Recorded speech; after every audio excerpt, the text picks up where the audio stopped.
네, 샬롬. 여러분 한 분 한 분에게 예수 그리스도의 평안을 전합니다. 인생은 어떤 사람이 이런 얘기를 했습니다. 장폴 사르트르라는 사람이 얘기를 한 건데요. 인생은 B와 D 사이의 C다. B라고 하는 건 바로 탄생이라고 하는 birth라고 하는 데서 나온 B고, D는 death, 죽음이라고 하는 것. 탄생부터 죽음까지의 C는 choice, 선택이다라고 하는 겁니다. 이 말씀을 드리는 이유가 결국 인생은 우리가 무엇을 선택하느냐에 따라서 다르다는 겁니다. 무엇을 보느냐도 다릅니다. 저는 한국을 보면서도 느끼는 게 그겁니다. 한국이란 나라를 어떻게 보느냐에 따라서 너무나 다를 수 있다. 한국이란 나라 한 예를 들어봅니다. 구한말, 바로 조선의 마지막 때에 한국을 방문했던 사람이 한국을 와서 보고 나서 써놨던 건 이렇게 했습니다. 한국은 3S로 표현이 된다. 3개의 S로 묘사가 된다. 첫 번째가 바로 뭐냐면은 그때 우리 화장실에 문제가 있기 때문에 냄새가 그렇게 났다고 합니다. 그래서 바로 smell, 악취라고 하는 것 때문에 S. 그 다음에 두 번째는 완전히 땔감들이 없기 때문에 나무를 갖다 막 대다 보니까 연기로 가득 찼답니다. 그래서 smoke, 연기로 가득 차고 냄새가 나고, 그 다음에 마지막으로는 사운드, 무당 굿하는 소리로 가득했던 나라였다고 합니다. 그게 바로 한국을 갔다 왔던 외국 사람이 본 한국 사람에 대한 이미지였습니다. 근데 지금 어떻습니까?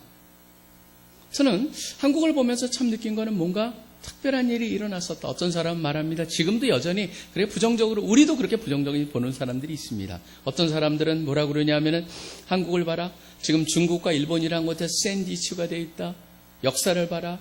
지금 온갖 강대국이 다 중국도 괴롭히고 러시아도 괴롭히고 일본도 괴롭히고 미국도 괴롭혀가지고 가스라 탑트라고 해가지고 조약을 해서 1905년에 맺어가지고 일본 보고 니네 조선 가죠. 우리는 필리핀 쪽 가줄게. 그래가지고 된 게 우리가 사실은 잘 아시다시피 그것이 한일합방의 궁극적으로 되는 모습. 모든 나라들이 와서 열강들이 우리를 갖다가 갖고 놀았던 그런 나라라고 볼 수도 있습니다. 물론.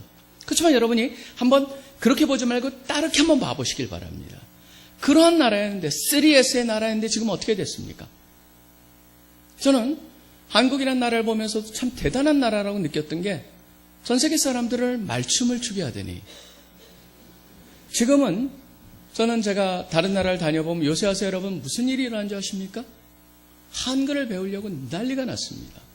왜 그런지 아세요? BTS라는 것 때문에 그래요. 방탄소년단.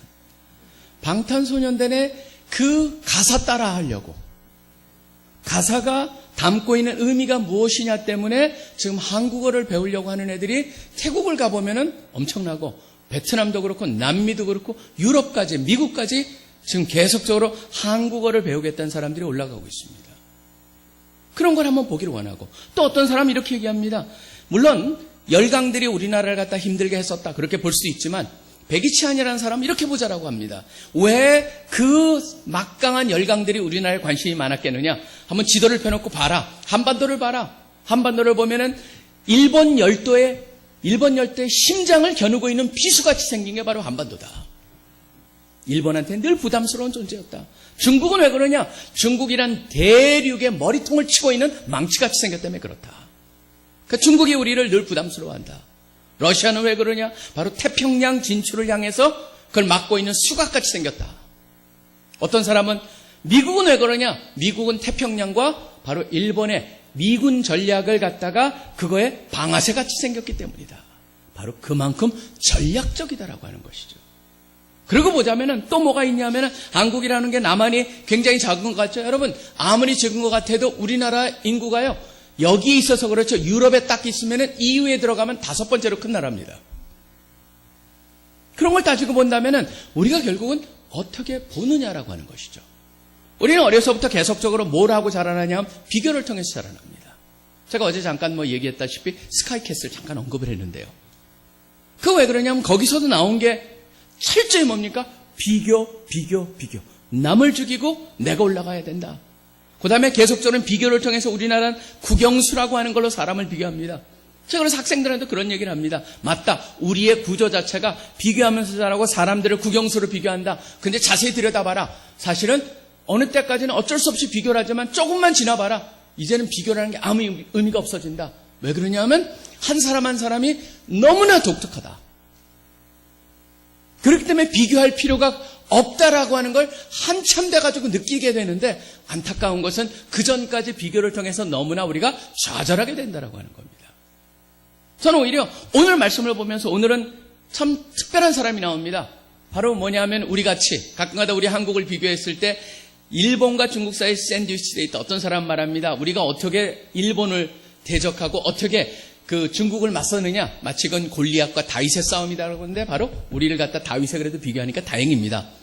왜냐하면 오늘 말씀이 골리앗과 다윗의 말씀입니다. 한번 잘 보시기 바랍니다. 저는 지금 우리가 다윗같이 느낄 수도 있고 다윗이라고 하는 그 이긴 다윗보다는 작기 때문에 다윗이라고 느낄 수 있습니다. 근데 어떻게 하느냐도 여러분이 나를 스스로를 어떻게 느끼냐 하는 것, 내 앞에 있는 어려움이 있고 그것을 골리앗같이 느낄지라도 중요한 건 뭐냐면 다시 한번 시작하는 B와 D 사이의 C입니다. 내가 어떻게 보기로 선택하느냐.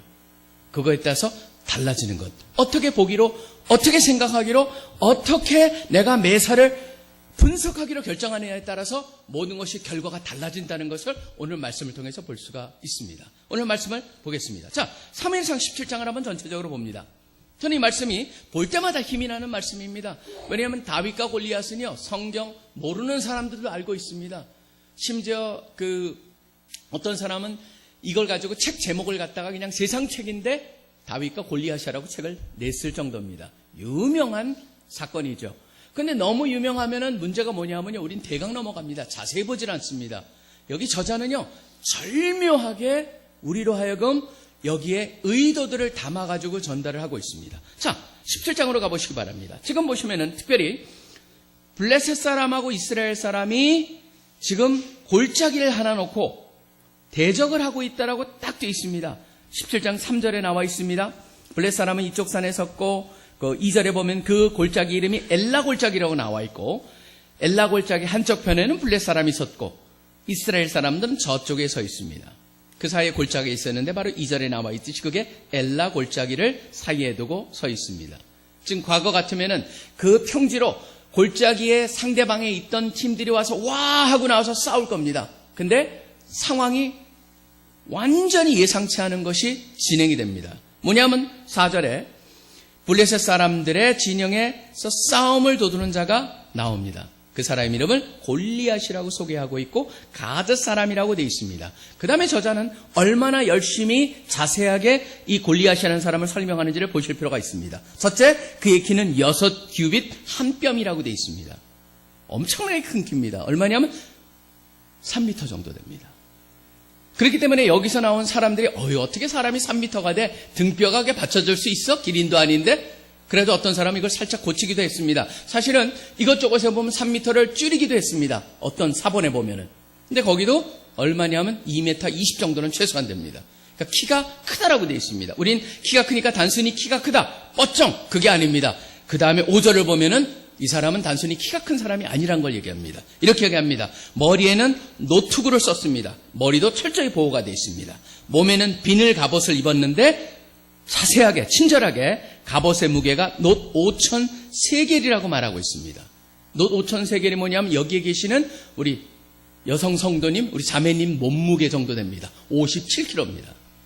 그러니까 이 위에만 걸치는 이거 하나만 57kg라는 건 뭐예요? 이 사람의 덩치가 엄청나다는 걸 얘기해주고 있습니다. 저자는 서서히 철저히 무장이 되어 있다. 그 다음에 덩치도 엄청나다, 키도 크다라고 하는 걸 얘기하고 있고 더 나가서 6절에 보면 그의 다리에는 놋 깍반을 쳤고 다리도 철저히 마감이 되어 있습니다. 어깨 사이에는 놋 단창을 메었습니다. 단창도 놋입니다. 단창은 뭐냐면 던지는 겁니다. 놋이라고 하는 것으로 던집니다. 그렇다면 뭐냐면 이스라엘 사람들의 방패가 무용지물이겠구나라고 하는 걸 느끼게 만듭니다. 더 나가서 한 가지를 더 얘기합니다. 7절에 보면 그 창자루는 배틀채 같고 창날은 철 600세겔이라고 되어 있습니다.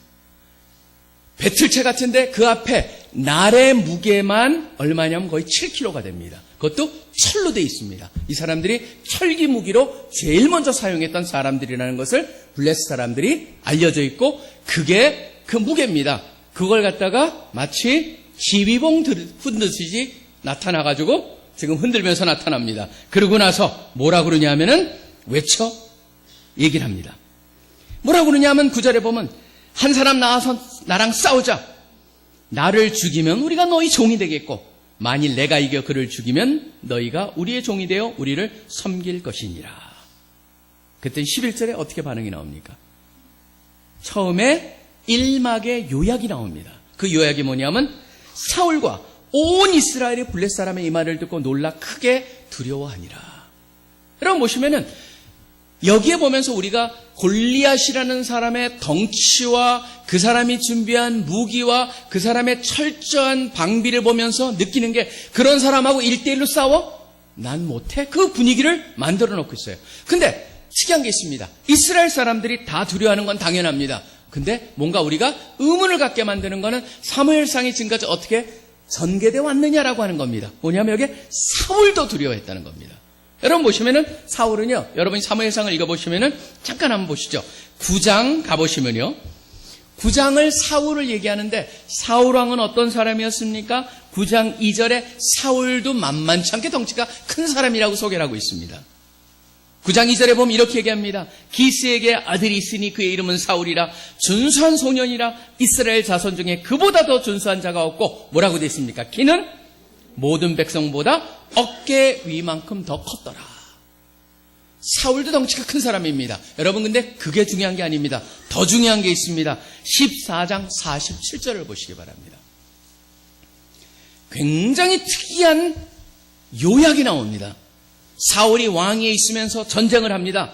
그런데 47절에 이렇게 나옵니다. 사울이 이스라엘 왕위에 오른 후에 사방에 있는 모든 대적 곧 모압과 암몬 자손과 에돔과 소바의 왕들과 지금 이 골리앗이 속한 블레셋 사람을 쳤는데 그 다음에 뭐라고 되어 있습니까?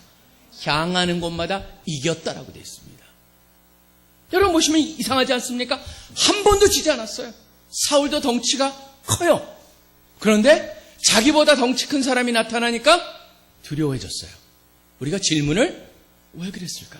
한 번도 지지 않았는데. 그런 의문을 갖게 딱 만듭니다. 여기서 잠깐 놔두고 보시죠. 그 다음 인물이 소개가 됩니다. 그 다음 인물도 대조를 합니다. 지금 이 골리앗은 얼마나 용사 같고 무시무시한 존재인가를 얘기한다면 다윗을 소개하는데 다윗은 아무 보잘것없는 그냥 어린아이, 소년이라는 것을 강조합니다. 자, 12절에 보면 다윗이 있습니다. 다윗의 아버지를 소개합니다. 이새라고 하는 사람이 있는데 나이가 많습니다. 아들이 8아들이 있습니다. 근데 이미 16장을 읽어본 사람은 다윗이 막내 8째라는 걸 알고 있습니다. 그러면 다윗이 얼마나 나이가 어릴까라고 생각하게 되는데 13절에 보면 장성한 첫째, 둘째, 셋째 세 아들만 싸움을 나갔습니다. 그러니까 그걸 본다면은 다윗은 아주 어리다는 것을 여기서 얘기해주고 있습니다. 그렇게 다윗은 아주 지극히 어린아이인데 그럼 우리가 의문을 갖는 게 이런 어린아이가 어떻게 골리앗을 만났을까? 굉장히 저자는 자세하게 소개를 합니다. 15절에 보면 다윗은 사울에게 왕래하며 베들레헴에서 그의 아버지 양을 칠 때 17절에 보시면 이새가 다윗에게 부탁을 합니다. 지금 네 형들을 위하여 이 볶은 고식 한 에바와 이 떡 10덩이를 가지고 진영으로 속히 가서 네 형들에게 주고 이 치즈 10덩이를 가져다가 그들의 천부장에게 주고 형들의 안부를 전하고 잘 지내는지 보고 와라. 아버지 신분으로 그곳에 가게 됩니다. 근데 영화 같습니다. 다윗이 딱 도착하는 순간 또 골리앗이 탁 나와가지고 19, 20절에 보면 똑같은 걸로 말을 하고 딱 합니다. 그러니까 24절에 보면 분위기가 뭐 어떻게 되어 있습니까? 이스라엘의 모든 사람이 그 사람을 보고 심히 두려워하여 그 앞에서 도망하였다라고 되어 있습니다. 이게 첫 번째 중요한 겁니다. 바로 여기서 보면은 여러분들이 여기서 의문을 가질 수 있는 건 과연 사울과 다윗의 차이가 무엇일까? 사울은 한 번도 져본 적이 없고 그 다음에 덩치도 큰데 자기보다 덩치가 큰 사람을 만나니까 두려워졌는데 다윗은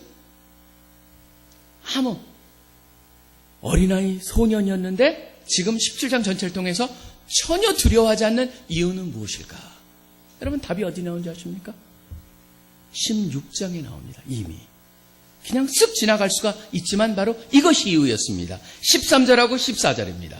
13절을 보시기 바랍니다. 16장 13절에 보면 사무엘이 기름 뿔병을 가져다가 그의 형제 중에서 그에게 보였더니, 바로 다윗에게 보였더니 이날 이후로 다윗이 여호와의 영에 크게 감동되니라.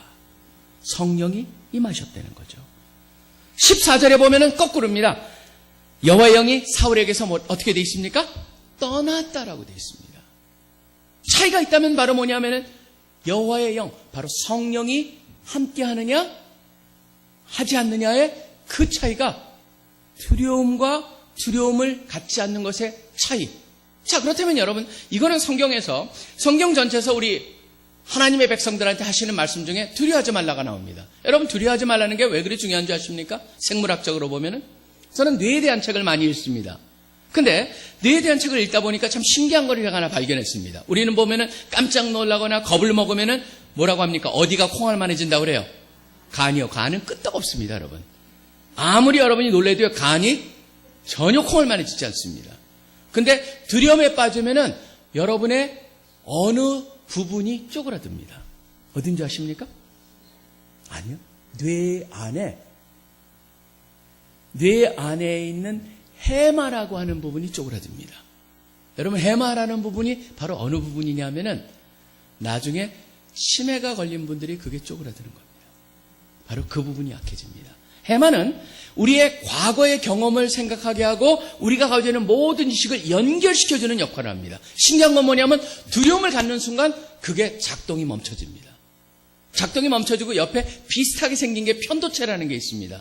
편도체라고 하는 것이 우리로 하여금 살아야겠다 그러면서 도망갈 생각만 하게 만드는 겁니다.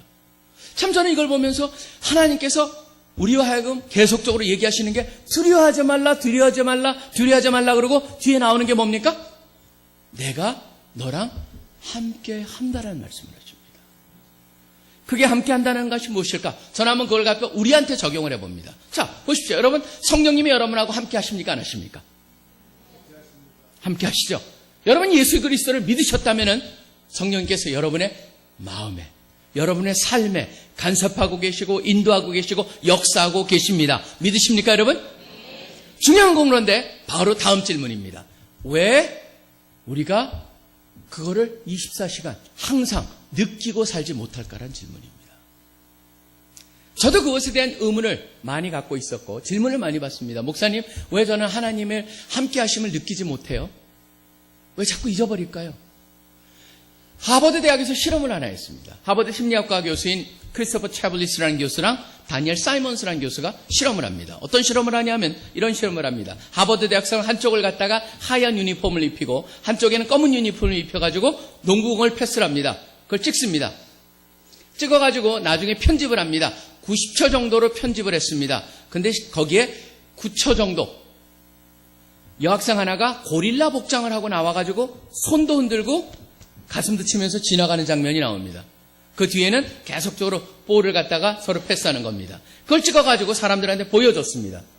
보면서 여러분 여기에 하얀 유니폼을 입은 선수들이 농구공을 몇 번 패스하나 세어보십시오라고 했습니다. 세봤습니다. 셌더니 사람들이 몇 번입니까? 그랬더니 24번이요 25번이요 답이 나옵니다. 애매하기 때문에 어떤 것들은 뭐 괜찮습니다. 그게 실험의 목적이 아니었습니다. 그 다음 질문이 중요한 질문이었습니다. 뭔가 이상한 거 못 보셨습니까? 그랬더니 사람들이 못 봤는데요. 근데 어떤 사람 중간에 고릴라가 나왔어요. 그랬더니 못 본 사람들이 저는 못 봤는데요. 그래서 못 본 사람을 세보니까 40%가 고릴라를 못 봤습니다. 똑같은 거를 다른 사람한테 보여줬습니다. 다른 사람들에 보여주면서 이번에는 복잡하게 얘기했습니다. 뭐냐면 하얀 유니폼을 입은 선수들이 공중으로 패스하는 것과 바운스 패스, 땅에 튀겨서 패스하는 걸 따로 세겠습니다. 그러고 나서 이번에 봤더니 몇 프로가 고릴라를 못 봤냐 하면은 74%가 고릴라를 못 봤습니다. 여러분 이걸 보시고 싶으면 나는 고릴라 보일까? 그러면 여기에 유튜브 가셔가지고 다니엘 사이먼스라고 쳐보시면 나옵니다. 근데 여러분이 찾아가지고 보시면 저는 장담하게 100% 여러분 고릴라 다 볼 겁니다. 왜냐하면 농구공 세지 않고 고릴라 언제 나오나 찾고 있을 거예요. 거기서 여러분 그 유명한 결과가 나옵니다. 그 사람들이 얻은 결론이 뭔지 아십니까? 관심이 없으면 보이지 않는다는 겁니다. 관심이 없으면 보이지 않는다. 여러분, 이거는 얼마나 유명한 거냐면요, 이게 21세기에 한 가장 중요한 실험 중에 심리학 실험으로 알려져 있습니다. 여러분, 이거를 참 믿기가 어렵다, 관심이 없으면 안 보이나, 여러분 그건 간단하게 테스트할 수 있습니다. 부부가요 어느 집에 갔다 오잖아요. 그 집에 뭐 있나, 서로 모인 거 뭐 봤나 얘기해 보세요. 그런 게 있었어? 그래요. 서로 관심이 있는 것만 보이거든요. 남자 눈에 보이는 것과 여자 눈에 보이는 것과 자신이 관심이 있는 것과 없는 것과 다르다는 겁니다. 무슨 말씀을 드리냐면은 바로 여러분들이 가장 중요한 질문은 하나님의 역사에, 하나님의 함께하심에, 성령님의 인도하심에 관심을 우리가 갖고 살아가고 있느냐는 질문입니다. 이게 신앙생활에서 가장 중요한 여러분 스스로한테 던져야 되는 질문이기도 합니다. 나는 하나님이 나한테 축복을 해주시고 그런다고 그러는데 하나님은 이미 성경에서 약속하신 게 있습니다. 내가 어디를 가든지 이 세상 끝날까지 너희랑 함께하고 우리를 인도하시고 주관하신다고 했습니다. 하나님은 변치 않으십니다. 약속을 결코 또 변하고 또 지키지 아니하는 분이 아니고 하신 약속을 지키시는 그런 미쁘신 하나님이십니다. 중요한 거는 내가 그 하나님의 관심이 있느냐. 저는 여기서 우리가 다윗과 사울을 보면서 느껴야 되는 것은 우리 모두가 다윗이어야 한다는 겁니다. 여러분, 다윗을 보면 참 신기한 게 있습니다. 다윗은 뭔지 아십니까? 하나님이 쓰신 인물들이 구약에 굉장히 많이 나옵니다. 근데 모든 다른 인물들은 그 가운데 기적이라고 불리는 사건들이 일어납니다. 다윗의 삶을 돌아보십시오. 기적이 한 건도 없습니다. 근데 다른 사람하고 다윗의 차이는 뭔지 아십니까? 다윗은 계속 하나님하고 대화하고 살아갑니다.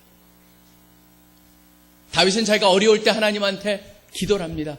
다윗은 무슨 일을 할 때 하나님께 물어봅니다. 자기가 무엇을 하려고 그러더라도 하나님과 연결해가지고 하지 않고를 결정합니다. 저는 여기서 여러분들이 기억하셔야 될 것은 이제 올해 여러분들이 이 한 해를 갖다 보내면서 늘 함께 하시는 그 하나님 관심이 가지고 그 하나님을 경험하시고 그 하나님을 관심을 가질 뿐만 아니라 느끼시면서 인정하면서 사시는 우리 한 분 한 분 되시기를 간절히 축원합니다.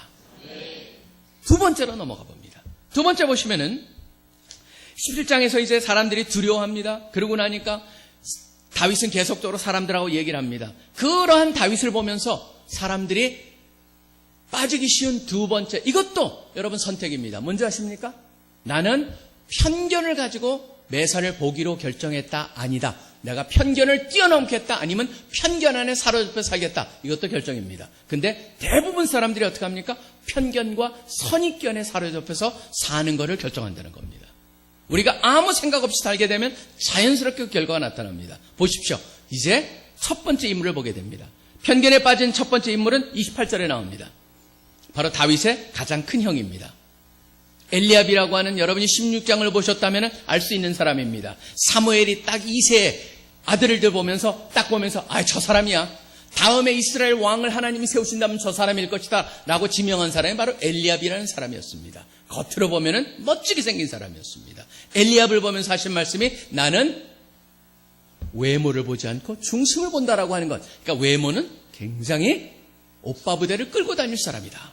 우리가 생각해 볼 수가 있을 겁니다. 근데 왜 하나님께서 엘리압을 선택하지 안 하셨냐? 나옵니다. 28절에 엘리압이 다윗을 보고 하는 말씀을 보시기 바랍니다. 큰형 엘리압이 다윗이 사람들에게 하는 말을 들은지라 그가 다윗에게 노를 바라여 이르되, 여러분 잠언에 보면은 사정을 파악하지 않고 화를 내는 사람은 뭐라고 합니까? 어리석은 사람이라고 얘기합니다. 엘리압은 어리석은 사람이었습니다. 네가 어찌하여 이리로 내려왔느냐? 아버지 심부름 때문에 내려왔습니다. 형들 때문에 내려왔습니다. 궁극적으로.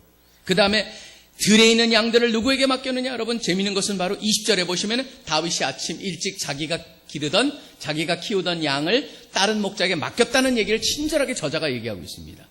바로 물어보면 다 알 수 있는 겁니다. 그러면서 다음에 얘기합니다. 맡겼느냐? 질문도 받지 않습니다. 답도 듣지 않습니다. 그리고 결론을 내립니다. 나는 네 교만과 네 마음의 완악함을 아노니 네가 전쟁을 구경하러 왔노라. 엘리압이 다윗을 향해서 가지고 있는 건 뭡니까? 여러분, 이게 가끔가다 우리가 부모들이 자녀들을 향해서 갖고 있는 상황을 파악하지 않고 쏟아붓는 거일 수 있습니다. 때로는 다른 사람을 향해서 가지고 있는 그런 것일 수 있습니다. 선택입니다, 여러분. 내가 그냥 느낌대로 터뜨려 버릴 거냐, 아니면 상황을 파악하고 대응할 것이냐. 그것을 갖다가 그 엄청난 엘리압의 말도 안 되는 말에 29절에 보면 다윗이 이르되 내가 무엇을 하였나이까 어찌 이유가 없으리까 하고 무시해버립니다. 여러분, 다윗을 통해서 또 뭘 배웁니까? 저는 다윗이라는 사람이 참 매력적인 사람입니다. 다윗은 바로 우리가 살면서 듣는 수많은 소음들을 관심을 안 보이고 거기에 있는 신호만을 듣는 사람이라고 하는 겁니다. 여러분 보시면은 그게 우리가 살아야 되는 이 세상 속에서 중요한 지혜 중에 하나입니다. 우리는 온통 별 소음 속에서 살아가고 있습니다. 얼마나 많은 얘기가 들립니까? 얼마나 많은 정보들이 우리 주위에 떠도릅니까? 중요한 건 뭐냐면 우리는 그 중에서 신호가 무엇인가를 안테나를 세우고 그것을 감지하는 게 바로 우리가 취해야 될 선택입니다. 다윗은 그것을 선택을 합니다. 선택을 하고 얘기하니까 사람들이 다윗한테, 사울한테 얘기를 합니다. 그러니까 사울이 다윗을 부릅니다. 그러니까 32절에 보면 다윗이 사울한테 갑니다. 사람이 낙담하지 말 것이라 주의 종이 가서 저 블레셋 사람과 싸우리다 하니 사울이 전형적인 선입견을 가지고 얘기합니다. 다윗에게 이르되 네가 가서 저 블레셋 사람과 싸울 수 없으리니 왜 그렇습니까? 너는 소년이고 그는 어려서부터 용사임이라 라고 얘기합니다. 그러고 나니까 다윗이 설득을 시작합니다. 내가 양을 치면서 사자나 곰이 와서 양떼에서 새끼를 물어가면 내가 따라가서 그것을 치고 그 입에서 새끼를 건져내었고 그것을 일어나나를 해하고자 하면 내가 그 수염을 잡고 그것을 쳐 죽였나이다. 그러면서 얘기를 하니까 사울이 어떻게 합니까? 그래, 아무도 안 간다는데 너라도 가라. 37절에 보면은 빈말인 것이었습니다. 아마 그럴 거라고 생각을 합니다. 사울이 다윗에게 이르되 가라, 여호와께서 너와 함께 계시기를 원하노라. 말은 그럴듯하게 하지만 사울은 끝까지 선입견을 못 보여줍니다. 뭐라고 합니까? 잠깐, 그냥 나가서는 안 되지. 전쟁 나가려면 갑옷을 입어야 돼. 그 얘기입니다. 38절에 보면 이에 사울이 자기 군복을 다윗에게 입히고 노트구를 그의 머리에 씌우고 또 그에게 갑옷을 입히매. 여러분, 여기에 보면 뭘 생각합니까? 지금 보면은 사울은 덩치가 큰 사람이라고 그랬습니다. 다윗은 어린애입니다. 근데 거기다가 아버지의 양복을 입은 초등학교 6학년 정도? 그걸 상상해 보면은 얼마나 말이 안 되는 짓을 하고 있는 겁니까? 그런데 편견과 선입견에 사로잡혀 있는 사람은 자기가 그 잘못을 하고 있다는 게 보이지 않습니다. 그러니까 다윗은 얼마나 착한지 39절에 이렇게 얘기합니다. 다윗이 칼을 군복 위에 차고는 익숙하지 못하므로 실험적으로 걸어보다가 사울에게 말하되 익숙하지 못하니 이것을 입고 가지 못하겠나이다 하고 곧 벗고 자기한테 가장 익숙한 물맷돌 5개를 집어가지고 갔다고 되어 있습니다. 저는 두 번째, 우리가 선택해야 될 건 뭐냐면은 바로 편견, 선입견에 사로잡혀 살 것이냐, 아니면은 지금 새로운 세상에서 그거를 뛰어넘어서 그 가운데 그것을 깨고 새로운 것을 붙잡으면서 도전하면서 살겠느냐라고 하는 선택의 여지가 우리 앞에 놓여 있다라고 하는 겁니다. 저는 이 세상은요, 우리 인간이라고 하는 게 편견, 선입견은 누구나 있습니다. 안 된다라고 생각합니다. 우리 입에서, 우리의 언어 중에서 보면 죽겠다는 얘기가 참 많이 나오는 게 안타깝습니다. 좋아서도 죽겠다고 얘기합니다. 미쳐 죽겠다. 보면 죽겠다는 얘기가 너무너무 붙어있는 걸 보면서도 제가 참 우리 언어를 갖다가 바꾸고 싶은데 이걸 어떻게 바꿀 것인가. 왜 그러냐면 그 안에 이미 우리의 뭐가 있습니까? 생각들이. 저는 언어라고 하는 것은 생각을 담는 틀인데 우리 언어를 좀 바꿔야 되는데 이걸 어떻게 할까 늘 고민스럽습니다. 참 그것 때문에 죽겠습니다. 근데요, 제가 이 편견과 선입견을 뛰어넘기 위해서 저는 늘 생각하는 게 있습니다. 바로 뭐냐면 우리 CC에 보면은 사실 늘 편견과 선입견을 뛰어넘으려는 노력이 참 많습니다. 그런 우리 CC에 보면 중요한 한 사건이 있었습니다. 언제냐면 1974년에 엑스플로 74라고 혹시 들어보신 분들 계실 겁니다. 교회생활 오래 하신 분들은 엑스플로 74라고 해서 그 여의도에서 뭐 한 번 모였을 때 100만 명 이상씩 모인 그런 집회가 있었습니다. 근데 사실 엑스플로 74는 그냥 그게 뭐 한 번에 일어난 것이 아니고요. 사실 엑스플로 72라고 하는 우리 지금 고인이 되신 김중곤 목사님께서 달라스라고 하는 곳에서 엑스플로라는 게 익스플로전이라고 하는 성령 폭발을 갖다가 약자로 얘기한 겁니다. 성령 폭발 72라고 하는 거를 달라스에서 집회를 했습니다. 그 달라스 집회에 가셔가지고 일주일 동안 참여하시면서 은혜를 굉장히 받으셨어요. 마지막에 거기에 있는 소감을 얘기하라고 소개를 하니까 그 김 목사님이 단상에 올라가지고 이런 얘기를 했습니다. 성령께서 역사하시는 것을 저는 보았습니다. 그 동일한 성령이 한국에 1974년에 하나님께서 저에게 비전을 주셨는데 돌아가서 한국의 기독교인의 10%를 전도 훈련을 시켜서 민족 복음화 요원으로 훈련을 시키겠습니다. 그런 비전을 얘기합니다. 여러분 그때 한국 기독교인이 300만 명이었습니다. 10%면 30만 명을 전도 훈련을 시킨다는 거예요. 그러니까 뒤에 지금도 그분은 돌아가셨지만 CC를 세우신 닥터 빌 브라이트라고 하는 빌 브라이트 박사님이 뒤에 계시다가 비서가 저한테 얘기해 준 겁니다. 나중에 비서한테 그랬대요. 혹시라도 내가 어디 가서 흥분해가지고 너무 엄청난 얘기를 하면 얼른 나를 끄집어내려라. 그래 왜 그러냐면 그분도 김 목사님이 그런 얘기를 했을 때 믿기 힘들다는 거였죠. 돌아왔습니다. 돌아와가지고 우리 간사님들을 같이 우리 사역자들 모아놓고 얘기를 합니다. 우리가 한국 민족을 갖다가 10%를 훈련을 시킵시다. 민족복음화 요원으로 훈련을 시켜서 교회마다 부흥이 일어나고 한국교회 하나님께 드려지는 첫 번째로 온전히 드려지는 민족으로 만듭시다. 그래가지고 민족복음화의 꿈을 얘기합니다. 사람들이 거기서 도전을 받지만 그건 불가능하다 속으로 생각합니다. 그래서 목사님이 안 계실 때 다 고민을 합니다. 우리가 어떻게 할까? 저분을 설득해야 됐다. 어떻게 설득하느냐? 저분이 엑스플로 74라고 그러지 않았느냐? 우리가 저분을 갖다 설득하기 위해서 왜 그것이 불가능한가? 74가지의 이유를 생각해보자. 그래서 74가지를 다 이유로 한 겁니다. 그 사람들을 어디서 먹이냐? 어디서 재우냐? 어디서 5박 6일을 한다고 그러는데 어디서 재우는 것부터 먹이는 것부터 한국 사람은 밥심으로 살고 밥을 먹어야 된다는데 저런 사람들을 30만 명을 넘는 사람은 어떻게 밥을 해버 먹이냐? 그러면서 물은 어디서 하고 저 사람은 어떻게 씻느냐, 식중독이 일어나면 어떠느냐 등등의 74가지를 해가지고 목사님께 드렸습니다. 목사님이 그걸 받으시고 다 사람들을 불렀습니다.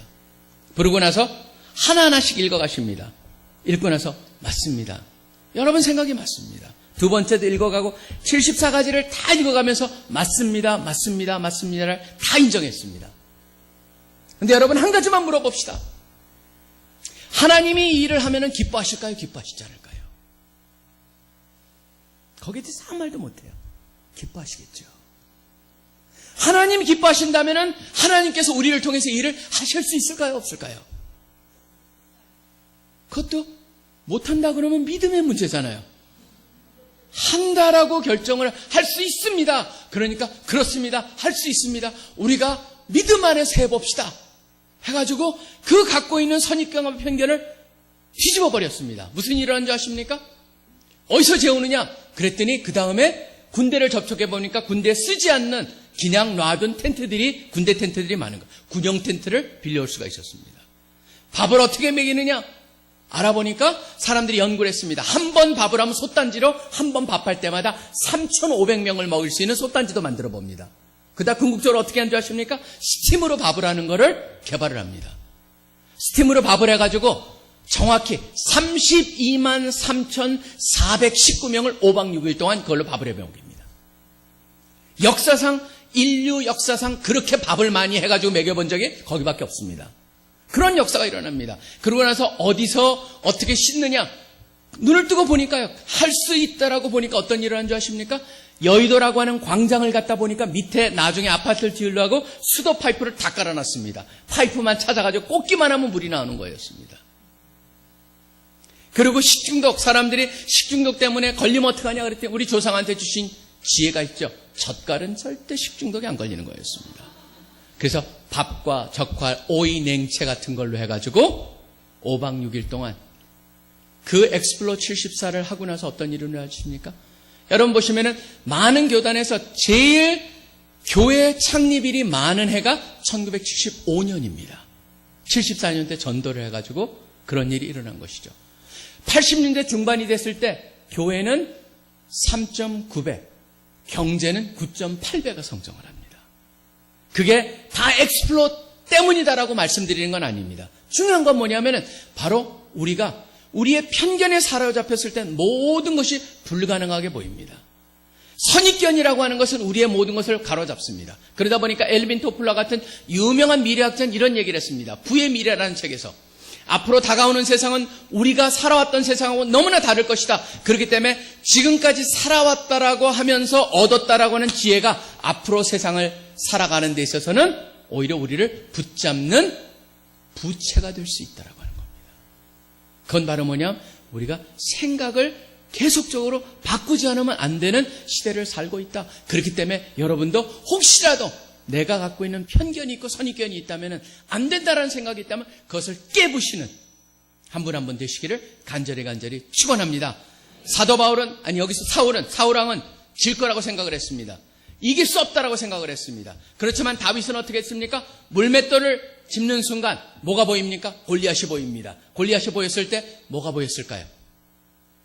골리앗은 덩치가 큽니다. 그렇기 때문에 모두 클까요? 이마도 큽니다. 표적이 어느 누구보다도 큰 거죠. 그러니까 여러분들이 뒤집어 놓고 본다면 다를 수 있다라고 하는 겁니다. 저는 그렇기 때문에 우리가 편견과 선입견에 사로잡혀 산다는 것은 하나님의 역사를 방해하는 행위가 된다. 결국 하나님께서 역사하실 수 있도록 우리가 열린 자세를 가지고 늘 주님의 뜻을 구하면서 주님이 할 수 있다라는 생각을 가지고 도전하시는 우리 한 분 한 분, 가능하다라고 하는 생각, 그 생각을 가지고 매사를 다시 보시는 한 분 한 분 되시기를 간절히 축원합니다. 그 다음에 세 번째입니다. 세 번째, 이 사건을 통하여서 보는 것은 흥미로운 게 있습니다. 한 사람의 언어만 다릅니다. 이 사람만 매사를 뭐랑 연결시키냐면 하나님과 연결이 되어 있습니다. 바로 다윗이라는 사람입니다. 블레셋 사람도 골리앗도 나와가지고 무슨 얘기냐면 블레셋 군사, 이스라엘 군사, 너희 우리 얘기합니다. 그런데 다윗은 언어가 다릅니다. 예를 보시기 바랍니다. 26절을 보시면 이렇게 나와 있습니다. 26절 후반부에 보면은 모든 게 하나님하고 연결이 되어 있습니다. 블레셋 사람을 향하여서 골리앗을 향해서도 이런 얘기를 합니다. 이 할례 받지 않은 블레셋 사람이 누구이기에? 무슨 얘기를 합니까? 이 할례 받지 않은 블레셋 사람은 더럽다, 그게 아닙니다. 하나님하고 아무 관계가 없다라고 하는 겁니다. 하나님하고 관계없는 사람이 누구이기에? 살아계시는 하나님의 군대를 모욕하느냐? 이스라엘 군대라고 부르지 않습니다. 하나님의 군대라고 부릅니다. 자기도 또 뭐라고 합니까? 32절에 보면은 주의 종이 가서 저 블레셋 사람과 싸우리이다. 물론 겉으로 보기에는 표면적으로는 사울의 신하라는 의미도 가능합니다. 그렇지만 여러분, 나중에 사무엘상을 쭉 보시면요, 사울이 정신이 돌면서 나중에 다윗을 죽이려고 쫓아다닙니다. 다윗이 사울을 2번 정도 동굴에서 죽일 수가 있었고 몰래 죽일 기회가 있었지만 해하지 않습니다. 왜 그렇습니까? 하나님께서 기름 부은 자를 어떻게 내가 할 수 있겠느냐. 모든 걸 뭡니까? 다윗의 행동은 다 뭐예요? 하나님하고 연결이 되어 있습니다. 그뿐만이 아닙니다. 37절에도 말합니다.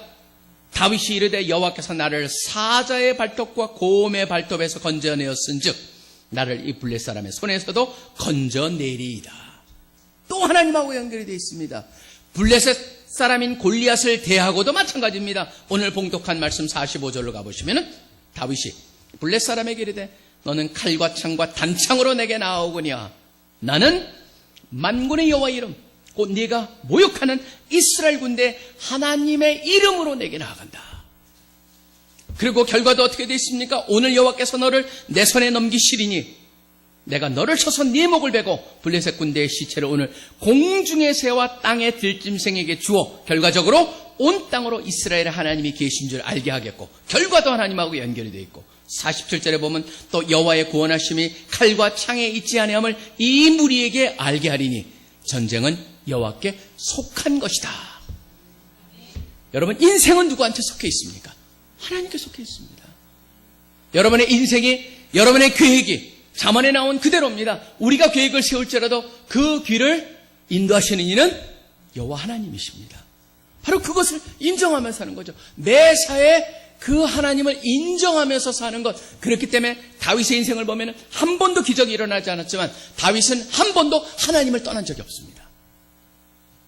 잠깐 삐끗했던 거는 바로 그 안에서 올라가가지고 잠깐 밧세바한테 넘어갔던 그 이후로도 여러분 보시면요, 다윗은 계속적으로 철저히 회개하는 약한 인간의 모습이었지만 그 약함을 인정할 줄 아는 그런 모습. 그래서 저는 다윗을 보면서 성경에 나와 있는 어느 누구보다도 예수님은 사실 우리가 닮기가 힘들죠. 좀 불공평하죠. 예수님은 하나님이셨고 사람이잖아요. 그렇지만 사람으로서 닮을 수 있다라면 저는 가장 가까운 사람이 바로 다윗의 모습이 아닐까 생각을 합니다. 저는 제가 우리 CC 대표를 하면서 참 감사한 거는요. 수많은 사람들한테 만나가 제가 모금을 하러 다닙니다. 모금을 하는 사람의 특권은 뭐냐면은 돈 많은 사람들을 많이 만난다는 겁니다. 특권은 뭐냐면 그 돈 많은 사람을 만난다는 것 자체가 아니고 그 사람들이 갖고 있는 인격과 사람됨을 볼 수가 있다라고 하는 겁니다. 특별히 기독교 단체에 후원을 해줄 수 있는 사람들은 참 진짜 돈 많은 사람은 훌륭한 사람들이 많습니다. 제가 만난 수많은 사람 중에 한 사람 얘기를 하려고 하는데 그 사람이 참 기가 막힌 사람입니다. 그 사람의 인생도 참 힘든 사람이었습니다. 왜냐하면 아버님이 사업을 하시다가 갑자기 목회하시겠다고 목사가 되신 거예요. 그러더니 하던 걸 다 관두고 미국까지 가고 미국에 선교사로 가십니다. 그래서 가족들이 하던 거 다 관두고 고등학교 때 중단을 하고 아버지를 쫓아가요. 아버지를 쫓아가는데 어떤 일이 일어난 줄 아세요? 가서 사역을 시작하시기도 전에 아버님이 세상을 떠나버리십니다. 그래가지고 어머니랑 같이 그곳에서 뭘 하냐면은 이런 그 플리마켓 같은 그런 거 있죠? 이런 그 벼룩시장 같은 데 가서 그런 데 가서 물건을 떼다가 파는 걸로 했습니다. 그래가지고 간신히 고등학교를 졸업하고 그 다음에 대학을 들어가고 그러면서 이 사람이 하는데 하나님께서 이 사람을 향해서 축복을 주십니다. 축복을 주시는데 어떤 축복을 하냐면 하나님께서 저는 이게 가장 중요한 축복이라고 생각을 하는데 하나님께서 이 사람을 연결시켜 주는데 그 연결이 기가 막힌 거예요. 연결이 누가 되냐면 그냥 그 UCLA라는 데를 나와가지고 카네기 멜론이라고 하는 그런 다른 대학에서 MBA를 하는데 거기서 만난 사람이 그냥 한국의 굉장히 유수증권의 사장 아들이었어요. 친해졌는데 그러니까 그 사장 아들하고 친해지니까 사장 아들이 한국에 와서 같이 일하자 그래가지고 같이 한국에 가서 일하다가 한국에 일하면서 열심히 일을 하니까 또 거기서 누굴 만나냐면 세계적으로 유명한 헤지펀드를 갖다 운영하는 회장하고 연결이 됩니다. 다 모든 게 우연 같지만 우연이 아니죠. 하나님의 계획과 하나님의 섭리 속에서 다 일어난 거였어요. 그분을 만나면서 그분이 뭐냐면 신뢰를 하면서 네가 아시아 전체를 이걸 맡아봐라. 아시아에서 그런 일을 합니다. 그런데 직원이 사고를 칩니다. 사고를 치는데도 그 직원에 대해서 전혀 불만하지 않고 자신이 모든 벌금을 다 내고 직원 대신 그리고 거기에 직장을 놔두고 뉴욕에 가서 자기 사업을 차립니다. 지금 사업을 차려가지고 이 사람의 지금 재산은 2조 원이 넘습니다. 이 사람은 빌황이라고 하는 사람인데 이 사람 아버지가 바로 그러한 참 제가 이분을 갖다 만나면서 느끼는 게 뭐였냐면 이분 같은 경우에는 늘 그럽니다. 자기 자녀들한테는 아무것도 주지 않는다. 하나님께서 나한테 맡겨주신 돈이다.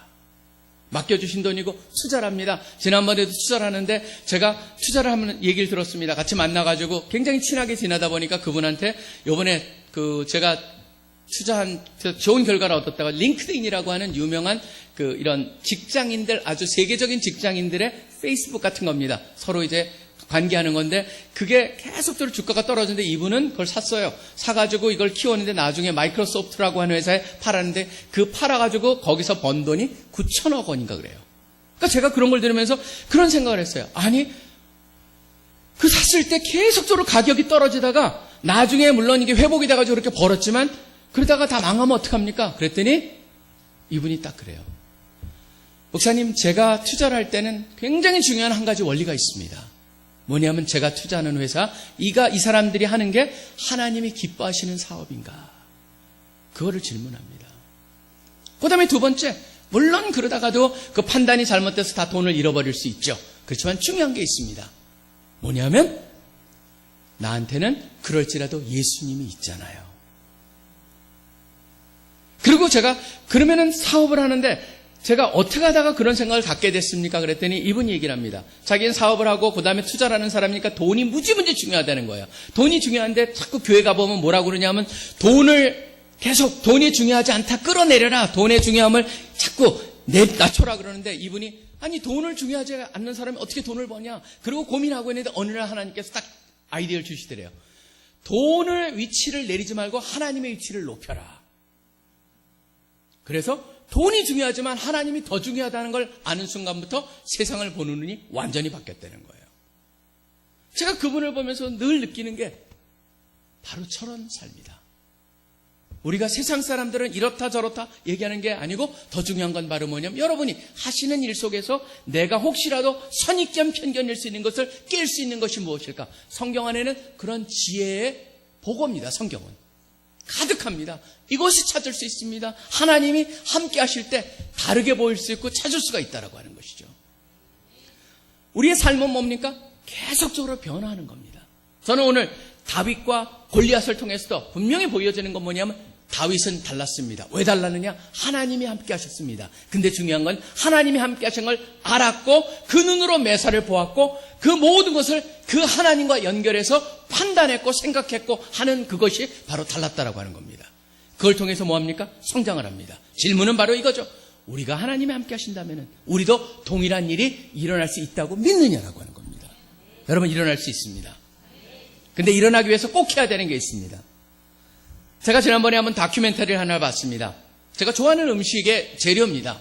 그 음식의 재료를 보면서 저는 한 번도 그 음식의 재료가 그렇게 크는지 몰랐었습니다. 여러분 좋아하시는 게장. 저 게장을 좋아하는데 뭐 양념게장, 간장게장 다 좋아합니다. 근데 이 게를 갖다가 하는데 이 게가 여러분 어떻게 자라나는 줄 아세요? 그걸 갖다가 다큐로 보여주는데 저는 거기서 한마디로 도전을 받았습니다. 게는요, 알에서 성게, 그러니까 큰 어른게가 될 때까지 계속적으로 이게 알에서 나오면 조그만 게가 자라나기 시작을 합니다. 껍질이 점점 자라나면서 어떻게 되면 딱딱해집니다. 더 이상 자랄 수가 없습니다. 근데 속 안에 살은 계속적으로 늘어납니다. 어떻게 할까요? 밥 비벼 먹는 밑에 부분이 열립니다. 그러면서 그 밑에서 생살이 기어 나옵니다. 생살이 기어 나오는데 생살이 기어 나와가지고 구물구물거린 것들이 가가지고 저 어두운 데 가서 숨었다가 또 어느 정도 살짝 딱딱해지면 나와서 살다가 또 자라기 시작을 합니다. 자라다가 또 딱딱해지잖아요? 그럼 어떻게 하냐면 또 열리고 또 기어 나옵니다. 거기에 청개라고 하는 블루크랩이라고 하는 그것을 갖다 보여주는데 그게 블루크랩이라고 하는 개의 일생이라고 그래야겠죠? 일생을 통해서 몇 번 뚫고 나온 줄 아십니까? 몇 번 정도 될 거라고 생각하세요? 27번이에요.